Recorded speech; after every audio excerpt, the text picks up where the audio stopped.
Welcome, ladies and gentlemen, to another edition of the Daily Friend Show.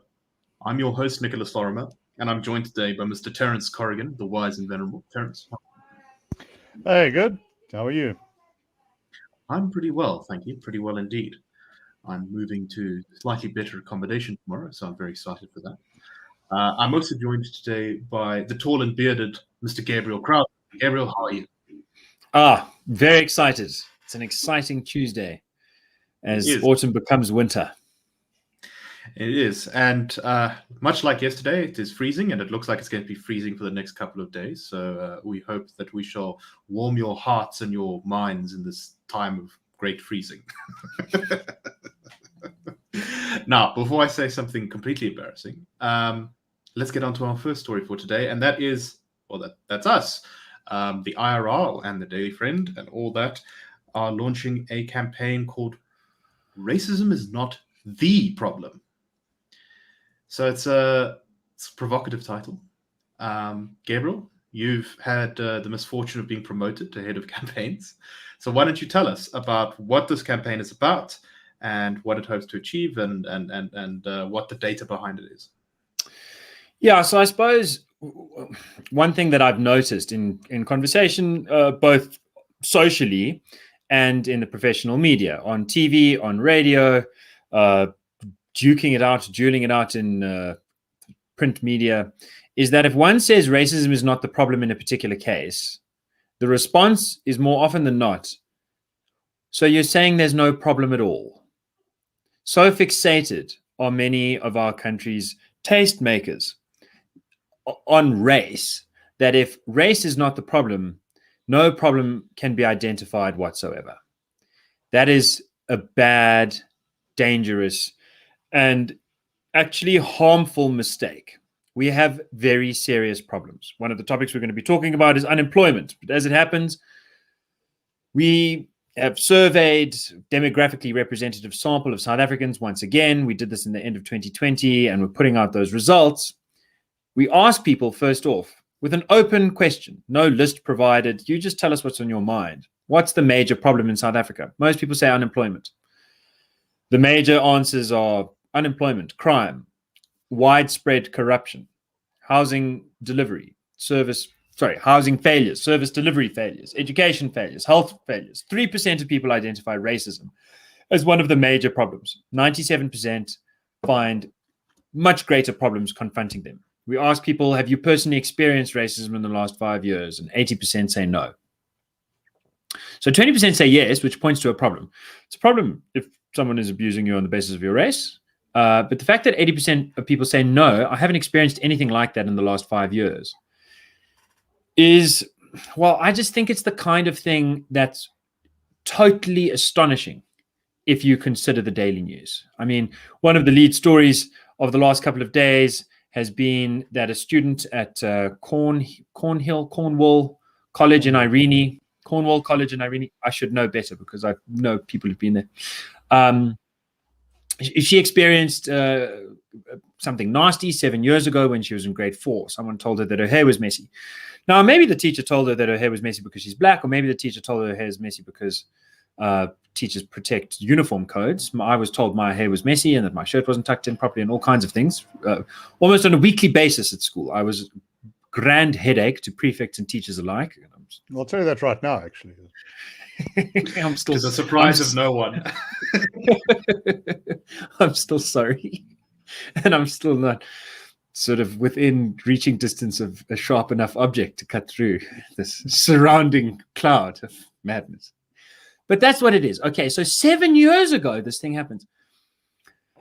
And now the whole school is racist. It's systemically racist. You've got the parents and students chanting things about how this proves that everything is racist. If you can find one incident of racism, even if you don't prove that it's racism. I mean, I remember going to Schweizer Reinecker where people were accusing Elena Barker, Elsabe Willefeed of being racist because of the way students were seated in the class. No one really bothered to ask the actual parents. when one did that, one found black and white parents alike saying, no, these teachers are amazing. They really love their students.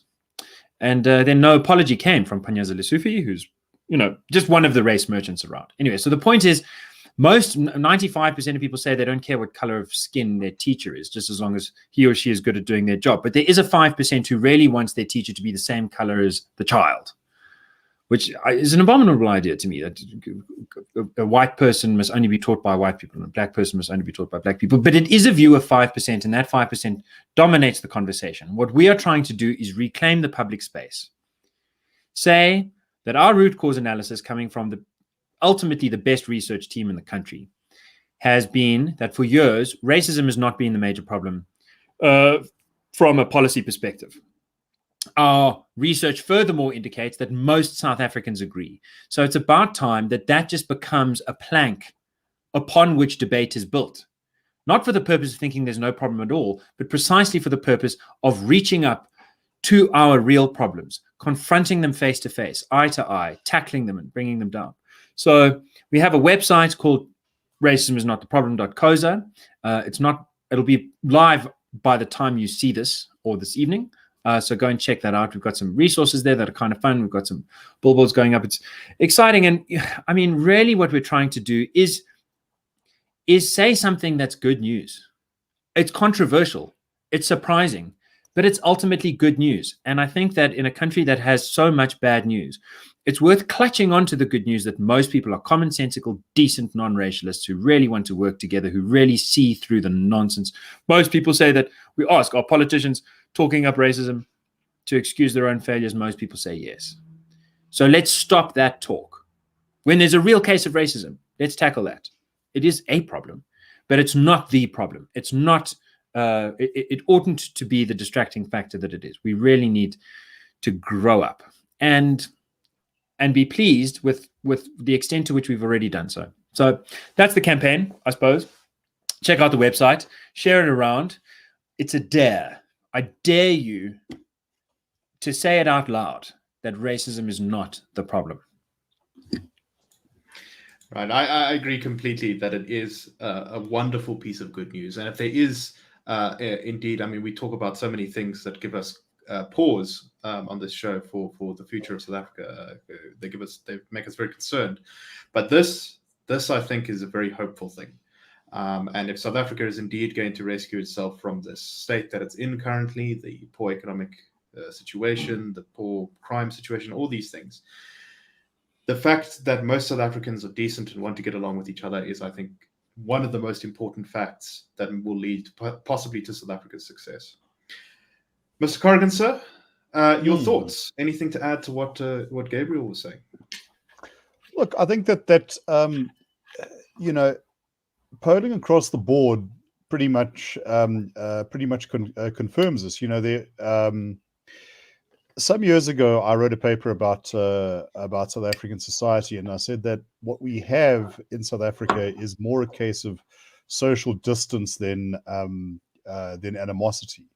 There are large portions of society that for various reasons does not get to interact with people of different backgrounds. There are factors that lead to intercommunal tensions, or what are perceived to be tensions. But given our history, if we want to look at other deeply divided societies and where they went, I offer you Yugoslavia, I offer you Rwanda, I offer you Myanmar, Burma, India, more lately. Yes, there are problems, and when one of these issues arises, it certainly, I think, quite understandably brings back a flood of very toxic and bitter historical memories. There's a great deal to be said for tact and for empathy, but ultimately, the heroes and villains of the past are beyond our reach. I'm quoting that from someone. I don't know for the life of me remember who said it, but I'm not taking credit. What we can do is to take that, to learn from it, to understand society as it exists, and to envisage it as we would like it to exist. And fundamentally, South Africans, I think, are, and I believe this is borne out by research, are patient, pragmatic people, and that is a national asset, not something to be talked down and dismissed, as one might expect, as one might see certain public intellectuals being wont to do. So I guess, Gabriel, the other question we have to answer whenever this topic comes up is, if indeed this is the case, that the vast majority of South Africans are really not on board with the race merchants, why have they been able to capture the public square so effectively? What is it? What is the secret to their success? And why is it that they've managed to create the perception that they are the majority rather than the small minority that they are? It's a deep question, and a full answer would require a full hour and more. But the shortcut is to say this: racism was the problem in the 60s and 70s. It's just clear. Another side of that is that generals tend to fight the last war, precisely for the obverse side of the coin to what Terence just mentioned, because the villains of the past are beyond reach. They are also beyond power. You can tackle Hendrik Verwoerd's ghost on a daily basis, and he won't put you in jail. You can't do that anymore. So he's a very easy target to go after.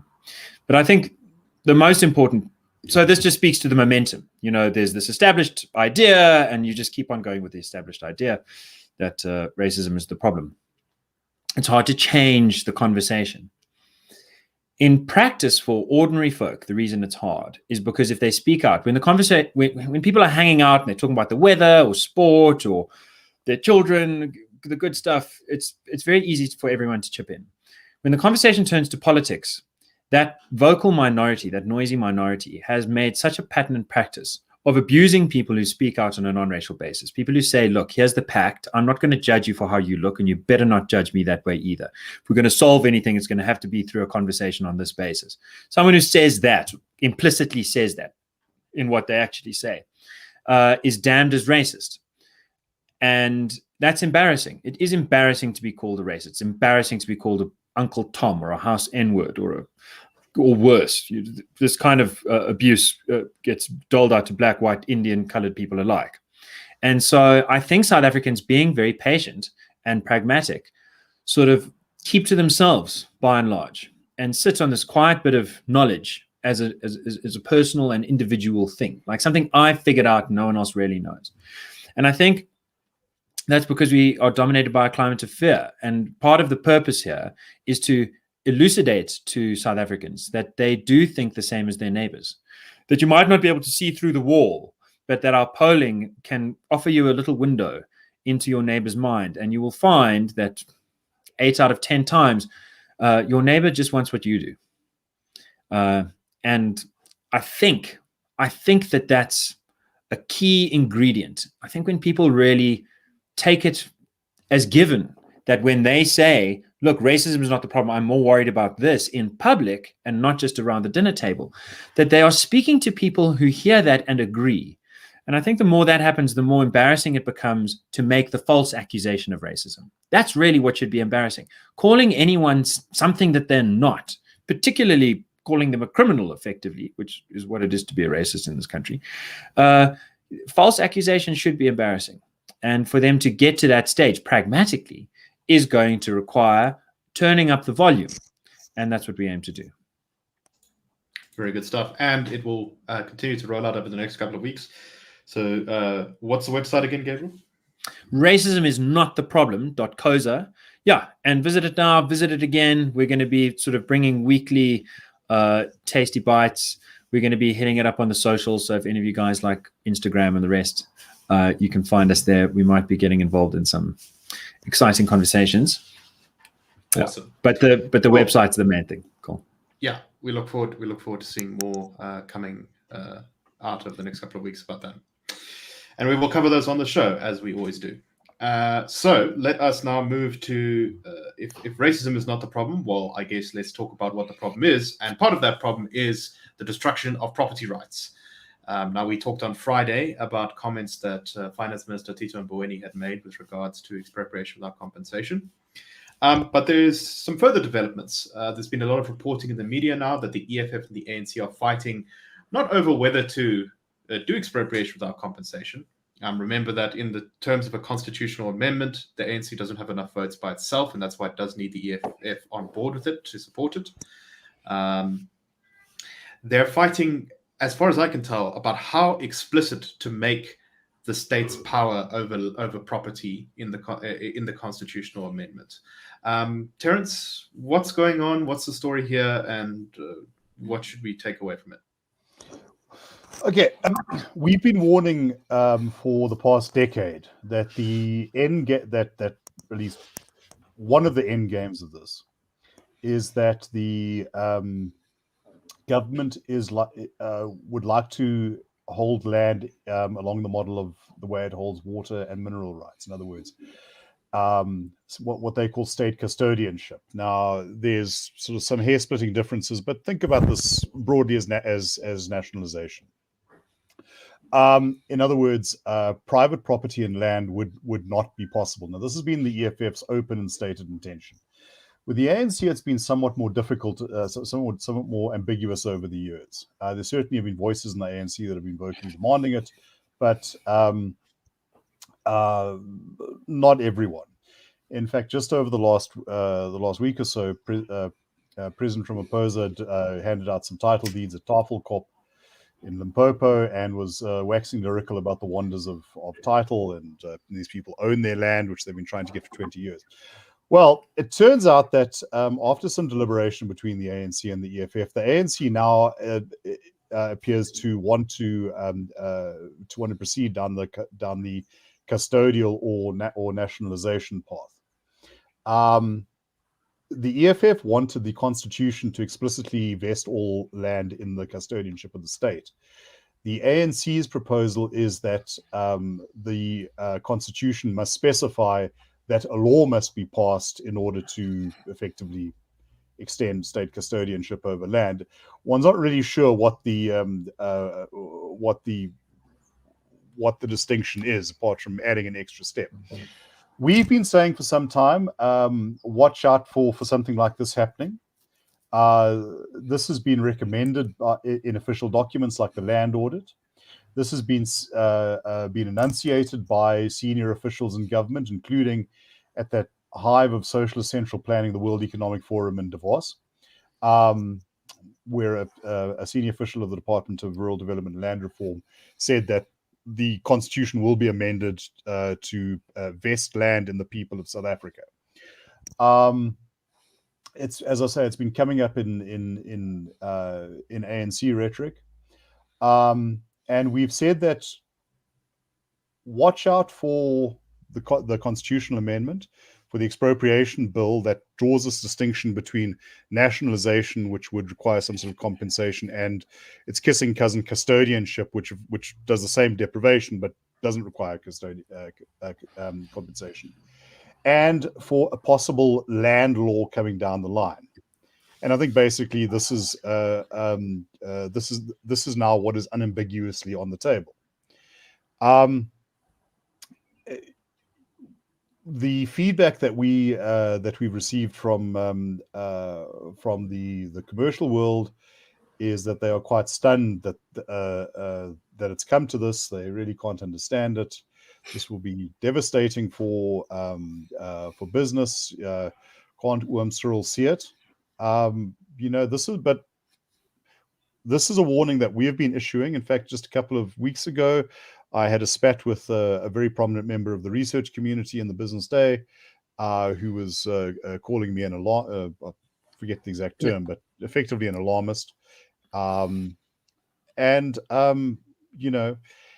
This is one of those times when one takes no pleasure in being in having been shown to be correct. Now, to go back to Charles Dickens, is this the shadow of what will be or only what may be? Well, that depends on how we all approach this. Does one try to barter a better deal, or do we push back? Just understand what's at play here. It's a big part of every homeowner's investment. It's effectively, you will not own the land to your house, although you may be able to own the structure in some way with an appropriate lease, which is always will face the risk of being cancelled. It's farms, it's factories, it's every land reform beneficiary that has been able to secure that title. And I think that there's something particularly, grotesquely ironic that a community like Tafelkop, which just received its title deeds, might in a year or so be handing them back because, the state is back. There's something wrong with that picture. No, very much so.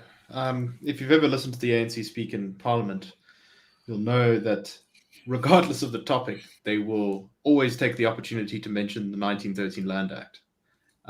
And we agree. The 1913 Land Act was terrible and a garbage piece of legislation. So why are we repeating its mistakes?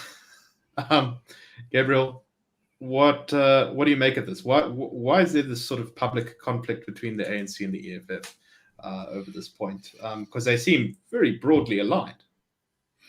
Yeah, I mean, I think at this stage what you're really seeing is a convergence between the two.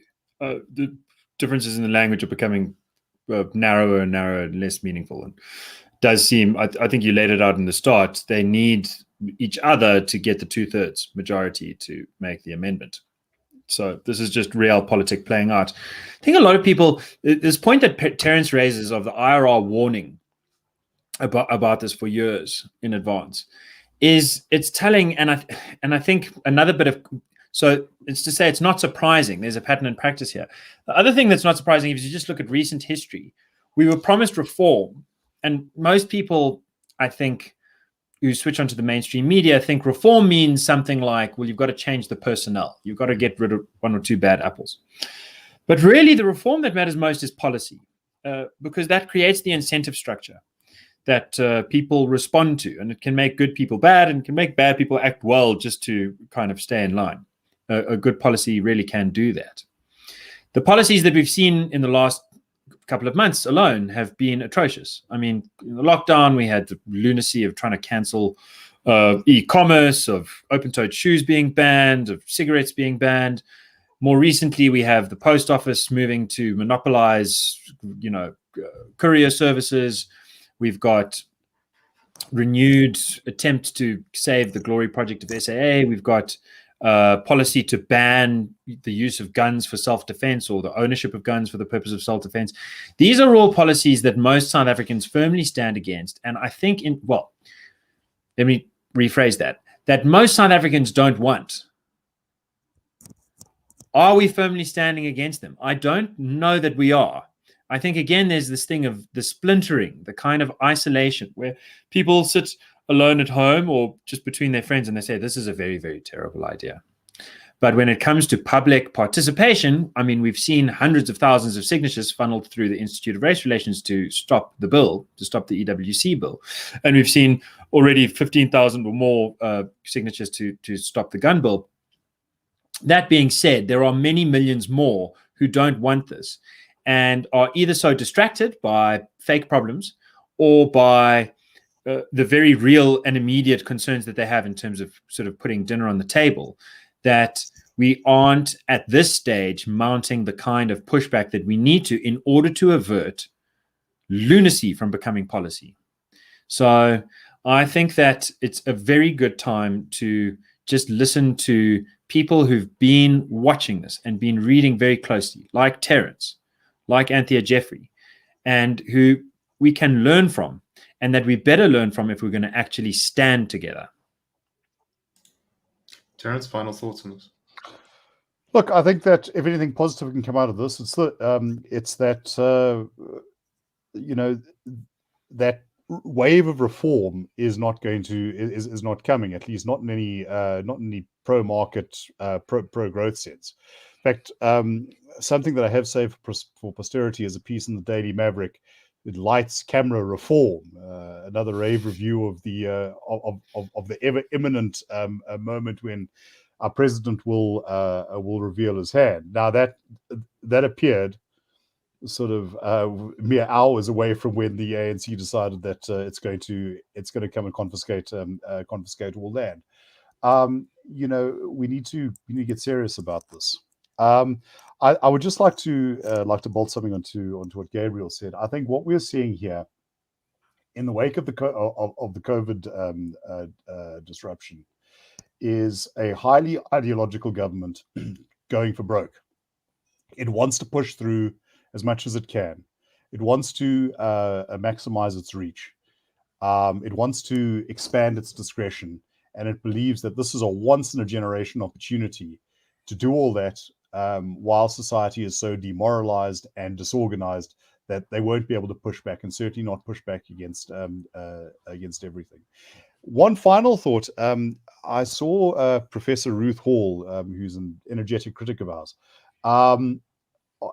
speaking about this proposal, and she made a very interesting point that the government has encountered a great deal of resistance to the idea of custodianship from Black people, and she said this seems to have caught them off guard.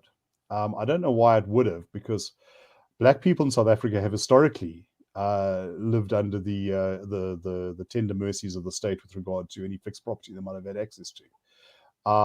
Certainly stories that have come out just in the last year about the abuses, whether it's mining firms being able to sort of sink shafts on fields that were once plowed, or it's a case of a land reform farmer who spent 12 years getting his farm up and running, only to find that some businessman with connections now gets the lease. It's not a happy story, and there's just also something implausible. A state that finds it difficult to organize to manage a mail system, that has failed to safeguard our water resources, that has seen our mineral treasure trove fall into disuse, is going to manage every square meter of this country. I'm sure there's a dark comedy in there somewhere. Definitely. And instead of this, they should be giving out title deeds to what is currently state land to the people who live on it and work it. And then we might actually see some real difference made in people's lives, rather than just reverting to the bad old days. Anyway, we don't have much time left. I just want to very quickly mention that the unemployment statistics are out for the first quarter of 2021, and they are not great. On the narrow definition of unemployment has gone up by 0.1%. On the expanded definition, it's gone up by 0.8%. And the labor absorption rate, which is the percentage of the working age population employed, has gone down by 0.2%. So pretty bad across the board there. Terence, let me go to Gabriel. Gabriel, 30 seconds, your thoughts. Yeah, I think it's worth noting that these data, the real thing to do is make the year-on-year comparison, so that you get a sense of a difference between how things are now and how things were before coronavirus really dominated the world. And at that stage, we were in our second technical recession of Ramaphosa's presidency. We had jobs numbers decreasing. Particularly hard hit was manufacturing and construction. And between then and now, particularly hard hit have been manufacturing and construction. Part of the reason that's important, of course, is because countries that have started to regrow out of the coronavirus situation have seen growth in manufacturing and construction, because they're not leisure, tourism, sort of service industry-based things. They are the kinds of industries where you can work in a relatively socially distanced way. And in countries in the Far East and in South America, where they've sort of done the best job of dodging the bullet, this is where they've had no shrinkage at all. In fact, they've had growth through the plague. So it's really a terrible situation, and reflective, not most importantly, of disinvestment, of the fact that gross fixed capital formation has been down almost every year that Ramaphosa has been president, and that total stock of wealth has actually shrunk in 2018 and 2019. And now we're seeing that shrink even further, 2020, 2021. Terence, in 20 seconds, your thoughts. Well, carry on doing what you're doing, and we'll have more of it. Yeah, very well said. All right, that's all the time we have for today. We hope you found this an interesting show. Please like us, go to racismisnottheproblem.coza, and support us wherever you can. Thank you very much, and we'll see you tomorrow for the Daily Friend Show. Cheers, all.